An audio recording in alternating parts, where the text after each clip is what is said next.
Okay, super conductivity में हमारा जो टॉपिक लास्ट टॉपिक रह गया था वो था मीसनल इफेक्ट। सपोज करो हमारे पास एक मटेरियल है ऐसे, ये मटेरियल है वो जो सुपर कंडक्टर बन सकता है। तो हमने इसको रखा हुआ है, दो इसमें चीजें हैं। पहले नंबर पे नोटिस कीजिए ये मटेरियल किसी सर्किट का हिस्सा नहीं है। हाँ जी, अब आप मेरे से पढ़े हुए 2 लेक्चर आपने सुपर कंडक्टिविटी के लगा दिए। मैं आपसे सवाल पूछता हूं, सुपर कंडक्टिविटी बनने के लिए टेम्परेचर Tc से कम है, तो क्या जरूरी है मटेरियल सुपर कंडक्टर होगा? नो, क्योंकि ये condition temperature less than Tc क्या है, नेसेसरी तो है पर सफिशिएंट नहीं। तो हमारे पास 3 साइमल्टेनियस कंडीशंस होती हैं। मटेरियल कब सुपर कंडक्टर होगा? नंबर 1, T Tc से कम होना चाहिए, उसके बाद H Hc से कम होना चाहिए, उसके बाद I Ic से कम होना चाहिए। और तीनों कंडीशंस में क्या आएगा? एंड आएगा का और आएगा? एंड आएगा। तीनों इकट्ठी कंकरेंटली ओबे होनी चाहिए। बट नोटिस कीजिए ये एक ओपन सर्किट है, मैंने इसको किसी बैटरी में जोड़ा हुआ नहीं है, तो इसका मतलब करंट की कंडीशन यहां पे खत्म हो गई। करंट की कंडीशन कब आएगी? जब आप इस मटेरियल को किसी सर्किट का आप क्या बनाते हो, हिस्सा बनाते हो। That you are not doing. ठीक है, तो ये मटेरियल में अब 2 कंडीशंस रहेंगी। कौन सी? H should be less than Hc and T should be less than Tc, तभी ये सुपर कंडक्टर होगा। लेकिन हम क्या कर रहे हैं, हम शुरू में यहां पे जो मटेरियल की स्टेज है, यहां पे we are making T greater than Tc। Temperature क्या है? Tc से ज्यादा है, और H लेस देन Hc है। एक कंडीशन मैंने सेटिस्फाई करवा दी है, दूसरी सेटिस्फाई नहीं करवाई है। मटेरियल क्या होगा? सुपर कंडक्टर के नॉर्मल कंडक्टर। तो मैं यहां पे इसका नाम N लिख देता हूं, ऊपर सर्कल डाल देता हूं ताकि आप इसको नॉर्थ पोल ना समझ लो। N stands for normal conductor. इसका रेजिस्टेंस 0 होगा कि नॉन जीरो होगा? इस स्टेज पे R will be non zero. और ये चैप्टर का कौन सा पार्ट है? ऑब्जर्वेशनल कि एक्सप्लेनेशनल? ऑब्जर्वेशनल। ऐसा क्यों होता है, इसका जवाब मैं नहीं दूंगा। मटेरियल ऐसा बिहेव करता है, हम ये बात डिस्कस करेंगे।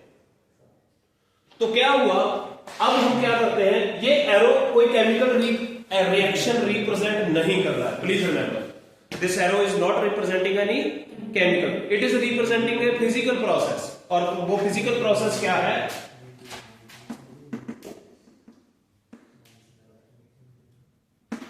क्या है फिजिकल प्रोसेस? मटेरियल को आपने ठंडा कर दिया तेजी से। जब आप इसको ठंडा करोगे, टेम्परेचर लेस देन Tc ले जाओ, H पहले ही, मटेरियल क्या बन जाएगा? Sc लिख के आज सर्कल मार देता हूं। Is it okay? इसका रेजिस्टेंस अब क्या होगा? 0। अब यहां से यहां तक कोई केमिकल प्रोसेस नहीं हुआ, तो फिजिकल प्रोसेस चेंज हुआ है, तो इसको चेंज ऑफ स्टेट कहेंगे। आपको मालूम है ना, क्लॉसियस क्लैपेरॉन इक्वेशन पढ़ी है कि नहीं पढ़ी? नहीं पढ़ी। इतना पढ़ा है कि जब आप पानी को गर्म करते हो तब वो गर्म ही होता है, और जब पानी को उबालते हो तब वो गर्म नहीं हो रहा होता। पता है कि नहीं? आप हीट दे रहे हो लेकिन पानी का तापमान 100 पे ही रहता है, तब क्या हो रहा होगा? स्टेट चेंज हो रही है। जब स्टेट ना चेंज हो, हीट कंटेंट चेंज हो, तो कौन प्ले करता है रोल? Specific heat. जब हीट कंटेंट चेंज ना हो रहा हो, स्टेट चेंज हो रही हो, तब कौन रोल प्ले करता है? Latent heat. लेटेंट हीट कब आ जाती है, अपना रोल कब निभाती है? Change of state. यहां पे भी चेंज ऑफ स्टेट है। कौन सी स्टेट है? ये इलेक्ट्रिकल स्टेट चेंज हुई है।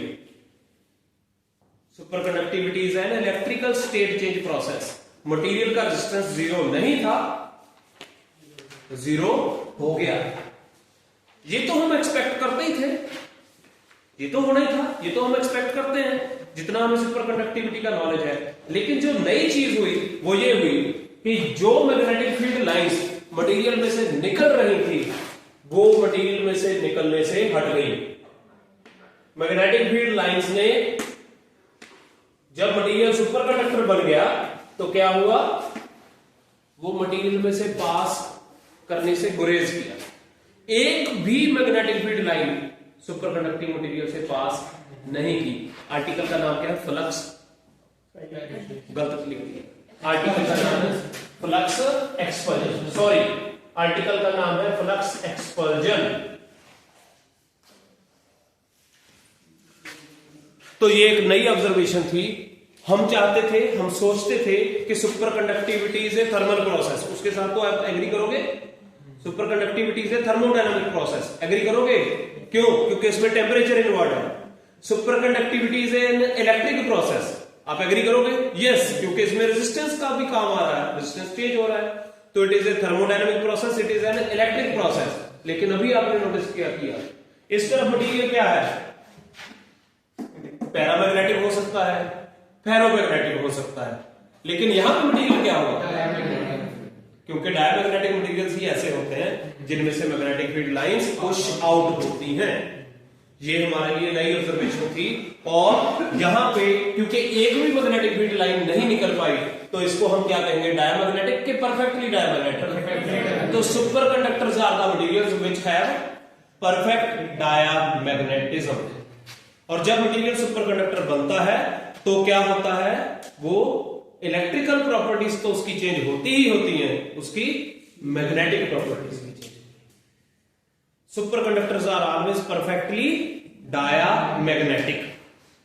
और इसको कहते हैं Meissner effect, the process of expulsion of magnetic field lines when a material is cooled below critical temperature. This is called perfect diamagnetism, this is called flux expulsion, this is also called Meissner effect। तीन इसके नाम, कारण इसका नहीं बताऊंगा, sorry for that, ठीक है ना, उसके लिए आपको पेशेंस रखना पड़ेगा।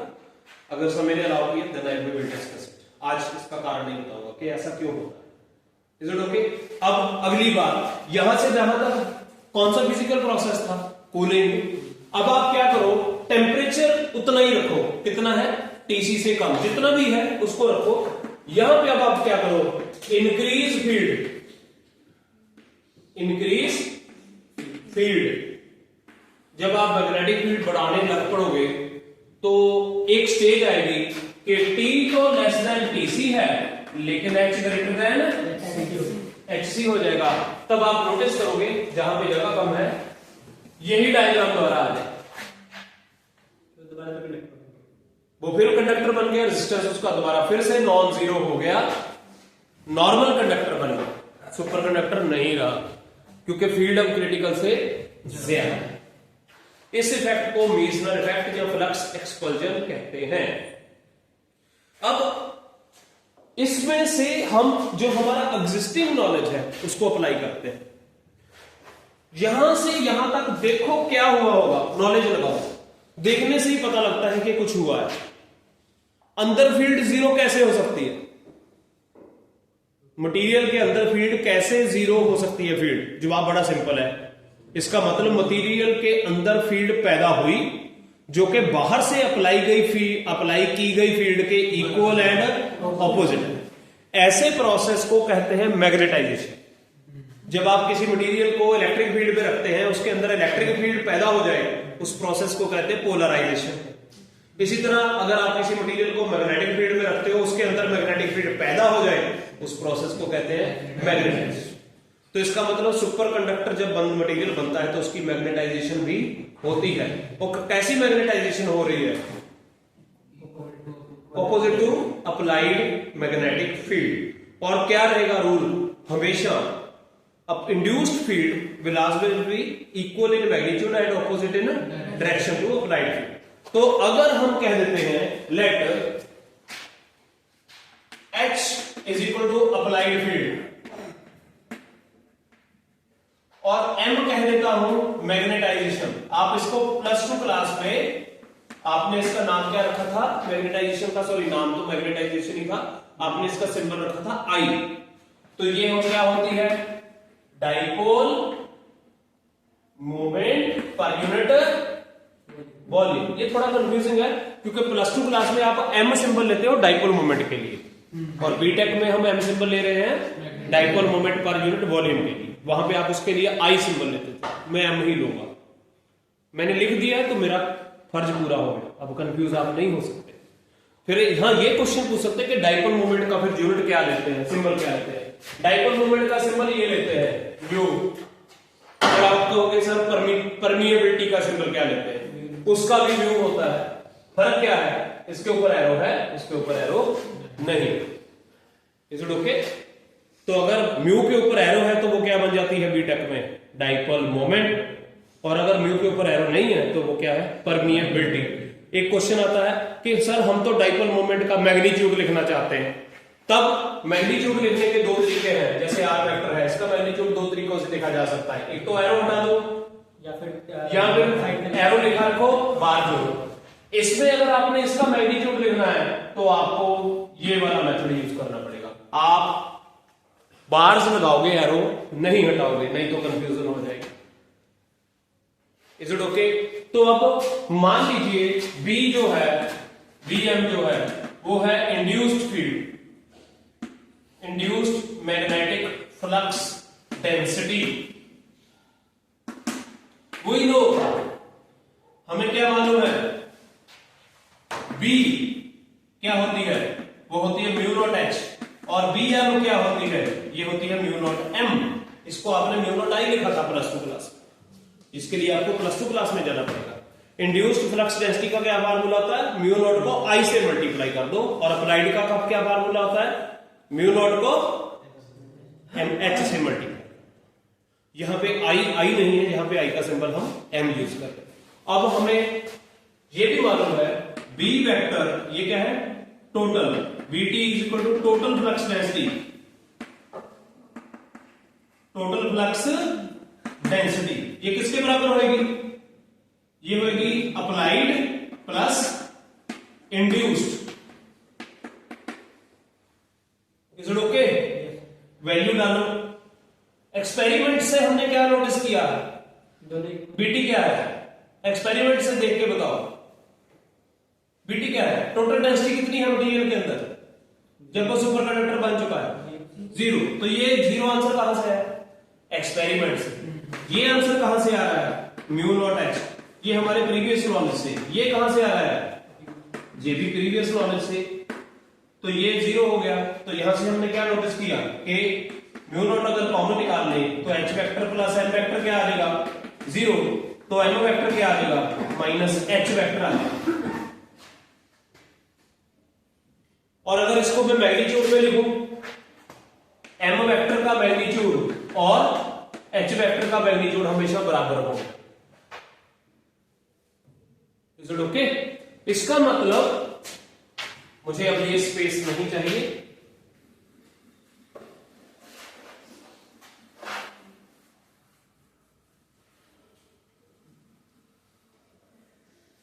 इसका मतलब क्या, आप मुझे बताओगे एम और एच दोनों में से हमने क्या अप्लाई किया, एच पैदा क्या होगा। अगर मैंने ग्राफ बनाना है तो एक्स एक्सिस की तरफ क्या रखूं, इंडिपेंडेंट वेरिएबल क्या है, हाँ एच। तो ग्राफ अगर बनाना चाहे एम और यस एच और एम के बीच में, मैग्नीट्यूड्स के बीच में हम अगर ग्राफ बनाना चाहें तो इस इक्वेशन को देखो, y is equal to x, y is equal to x हो गया ना। y is equal to x किस तरह की स्ट्रेट लाइन होती है बताइए, ओरिजिन से पास करती है सबसे पहले। दूसरे नंबर पे इसकी स्लोप 1 होगी। स्लोप 1 होने का मतलब x एक्सिस और y एक्सिस दोनों के साथ एंगल क्या रहेगा, 45 डिग्री। तो इसका मतलब ये ग्राफ ऐसे जाएगा, ये ग्राफ ऐसे जाएगा, जाएगा कि नहीं जाएगा, ठीक है। लेकिन क्या आप सोच सकते हो कि क्या ये ग्राफ ऐसे जा सकता है, अभी मैंने इरेज किया, एच कहां तक आप बढ़ा सकते थे, एच सी तक। मान लो यहां पर जाके कहीं एच सी है तो आप एच बढ़ाते गए, एम बढ़ता गया ताकि बीटी 0 रहे। लेकिन ये सिचुएशन जा सकती है सिर्फ और सिर्फ कहां तक, एच सी तक। उसके बाद क्या हुआ था आपके सामने मैंने दिखाया, क्या हुआ था, फील्ड लाइंस दोबारा मटेरियल में एंटर कर गई थी। इसका मतलब इंड्यूस्ड फील्ड तब 0 हो गई थी। तो इसका मतलब मीसनर इफेक्ट से हमने ये सीखा कि सुपर कंडक्टर्स के लिए M और H के बीच में जो ग्राफ है वो ऐसा आना चाहिए। किस तरह का? It should be a straight line passing through origin having slope 1 and it should extend only up to x। ये सिर्फ और सिर्फ HC तक जाना चाहिए, कोई परेशानी तो नहीं है। और सुपर कंडक्टिविटी की ससेप्टिबिलिटी कितनी होती है आप सभी को मालूम है, प्लस 2 क्लास में आपने किया है कि I upon yes H is equal to chi होता है। काई की बजाय काई हम लिखते हैं क्योंकि ससेप्टिबिलिटी इलेक्ट्रिक भी होती है और मैग्नेटिक। मेरे केस में I को मैं M यूज कर रहा हूं, वही लो, तो M क्या हो जाएगा? काई M एंड H। तो M को वेक्टर लिख देता हूं। अब M वेक्टर की वैल्यू यहां से डालो, क्या है? Minus H vector is equal to chi M into H vector. तो chi H vector H vector कटेंगे तो काई M की वैल्यू माइनस। आप सभी को यह बात प्लस 2 में बताई गई थी कि मैग्नेटिक ससेप्टिबिलिटी की कम से कम वैल्यू -1 और ज्यादा से ज्यादा वैल्यू प्लस इन्फिनिटी होती है। और वो मटेरियल जिसके लिए मैग्नेटिक ससेप्टिबिलिटी पेपर में आ जाए, what is the value of magnetic susceptibility of dielectric materials? तो जवाब क्या है? -1। डाइलेक्ट्रिक मटेरियल्स की मैग्नेटिक ससेप्टिबिलिटी कितनी होती है? -1 होती है। Is it okay? अब जब हमने ये ग्राफ बेटा हमने प्रेडिक्ट किया है कि ये ग्राफ अगर मीजनर फैक्टर सच है, जो कि हमने अभी नोटिस किया, तो ग्राफ ऐसा बनना चाहिए। अब हम क्या करेंगे? ये ग्राफ को वेरीफाई करेंगे डिफरेंट मटेरियल्स के लिए। हमने डिफरेंट मटेरियल्स के लिए ये ग्राफ बनाने की कोशिश की।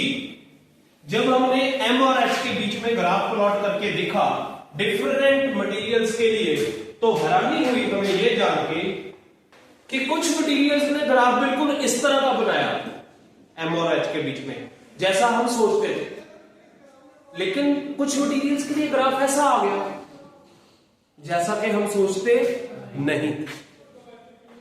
आप नोटिस कीजिए, इस मटेरियल में एक क्रिटिकल फील्ड है, सिर्फ एक क्रिटिकल फील्ड, इसलिए इसको टाइप 1। जो मटेरियल इस तरह का ग्राफ देते हैं उनको आप क्या कहोगे? Type 1 super conductors. लेकिन जिनमें 2 क्रिटिकल फील्ड्स हैं, ये तो ऊपर से रेफरेंस के लिए मैंने उठाई, एक और एक 2, उनको आप क्या कहोगे? Type 2 super conductors. Is it okay? ये ज्यादातर एलिमेंट्स हैं और ये ज्यादातर कंपाउंड्स। और आपको मैंने जिस दिन ये चैप्टर चालू कराया था, आपको मैंने बताया था कि एलिमेंट्स गुड कंडक्टर्स होते हैं, लेकिन सुपर कंडक्टर बनने की जब बारी आती है तो वो गुड सुपर कंडक्टर्स नहीं, क्योंकि उनका क्रिटिकल टेम्परेचर कम होता है। और कंपाउंड्स जो कि ज्यादातर गुड कंडक्टर्स नहीं होते, सुपर कंडक्टर बनने की बारी आई, then most of them produce to be better super conductors. उनकी क्रिटिकल टेम्परेचर की वैल्यू हाई है। अब यहां पे आप नोटिस करो, मान लीजिए ये वैल्यू है 4.5, 4.5 से इधर आ जाओ तो 4.4 है, और इधर आ जाओ तो 4.6 है। तो क्या होगा? अगर मैं 4.4 से 4.6 में शिफ्ट करता हूं तो क्या होएगा? मटेरियल अपनी सुपर कंडक्टिविटी सडनली लूज करेगा कि ग्रेजुअली लूज करेगा? तो ऐसे मटेरियल को हम कहेंगे कि ये फील्ड सेंसिटिव है कि फील्ड नॉट सेंसिटिव है? फील्ड सेंसिटिव है। इसकी सुपर कंडक्टिविटी जितनी जल्दी बनती है उतनी जल्दी ही डिस्ट्रॉय होती है। ऐसा मटेरियल जिसकी सुपर कंडक्टिविटी जल्दी डिस्ट्रॉय की जा सकती है उसको सॉफ्ट सुपर कंडक्टर कहते हैं। So type 1 super conductors are called soft super conductors. Why? They are field sensitive, और उनकी सेंसिटिविटी इतनी ज्यादा होती है कि थोड़ी सी फील्ड फ्लक्चुएशंस को भी वो बर्दाश्त नहीं कर सकते। इनको आइडियल सुपर कंडक्टर्स भी कहते हैं, बट ये हमारे किसी काम के नहीं, कमर्शियली इनकी यूटिलिटी नहीं है। और इनमें देखो क्या होगा, फर्स्ट क्रिटिकल फील्ड का यहां पे पर्पस क्या है? फर्स्ट क्रिटिकल फील्ड से अगर आप बढ़ाओगे तो सुपर कंडक्टिविटी लूज होना स्टार्ट होएगी, और सेकंड फील्ड तक जब तक आप नहीं जाते तब तक पूरी तरह से सुपर कंडक्टिविटी खत्म नहीं होगी। और हैरानी वाली बात पता क्या है, ये जो भीड़ है Hc2 ये ज्यादातर इसकी Hc के 100 गुना ज्यादा होती है। यानी कि अगर ये 4.5 है, 4.5 यूनिट्स यानी कि 4.5 मान लो एम्पियर पर मीटर यूनिट होता है वैसे एक्चुअल का। अगर ये 4.5 के ऊपर सारी सुपर कंडक्टिविटी लॉस कर जाता है तो वो 45 450 के ऊपर जाके सारी सुपर कंडक्टिविटी लॉस करेगा। तो type 2 super conductors are called real super conductors. Type 2 क्यों कहते हैं? क्योंकि उनमें दो क्रिटिकल फील्ड्स, एक जिसपे सुपर कंडक्टिविटी डिस्ट्रॉय होनी स्टार्ट हुई, दूसरी पूरी तरह खत्म हो। इसमें क्या होता है, इसमें इस तरफ मटेरियल पूरी तरह सुपर कंडक्टिंग, इस तरफ मटेरियल पूरी तरह नॉर्मल कंडक्टर, इसमें इस तरफ सुपर कंडक्टिंग, यहां से ऑनवर्ड नॉर्मल, और इतने से इतने रीजन में ये दोनों का मिक्सचर है, सुपर कंडक्टिंग भी और नॉर्मल भी। वोर्टेक्स स्टेट कहते हैं इसको, मिक्स्ड स्टेट। पेपर में आ गया तो कर लोगे। This was all about super conductivity topic. Flux penetration, persistent current, हाँ परसिस्टेंट करंट भी 10 बता देता हूं। वो कुछ भी नहीं है, परसिस्टेंट करंट्स। मैं अगर आपको कहूं, ध्यान से सुनिए मेरी बात, कि आपने पानी स्टोर करना है, आपने क्या करना है, पानी स्टोर करना है, तो आप घर में कौन सी चीज परचेज करके लेके आओगे? वाटर टैंक, ठीक है, वाटर टैंक। मैंने कहा पानी स्टोर करना है, पानी तो इसका मतलब है, तो आप क्या करोगे, स्टोर लेके आओगे बाजार से वाटर टैंक। मैं कहूं चार्ज स्टोर करना है, आप बाजार से क्या लेके आओगे? कैपेसिटर। लेकिन अब सवाल चेंज कर दिया, मैं कहता हूं चलता पानी स्टोर करना है। पानी नहीं स्टोर करना, क्या स्टोर करना है? चलता पानी। अब कंफ्यूजन, चलता पानी स्टोर करने की डिवाइस हमारे पास नहीं, पानी को स्टोर करने की डिवाइस हमारे पास है, वाटर करंट को स्टोर करने की हमारे पास डिवाइस नहीं है। उसका हल क्या है? एक ऐसा दरिया बनाओ जिसका स्टार्टिंग पॉइंट और एंड पॉइंट सेम हो, उसमें डंडे से घुमाते रहो, फिर चलता पानी तभी स्टोर होगा ना। पानी स्टोर्ड भी रहे और कभी भी चलने से भी ना रुके। इसी तरह अगर मैंने चलते चार्ज को क्या कहते हैं? खड़े चार्ज को तो चार्ज कहते हैं, चलते चार्ज को क्या कहते हैं? करंट। अब क्वेश्चन है चार्ज स्टोर करना है, बाजार से आप क्या लेके आओगे? कैपेसिटर। अब क्वेश्चन है करंट स्टोर करना है, then you can not think of a device.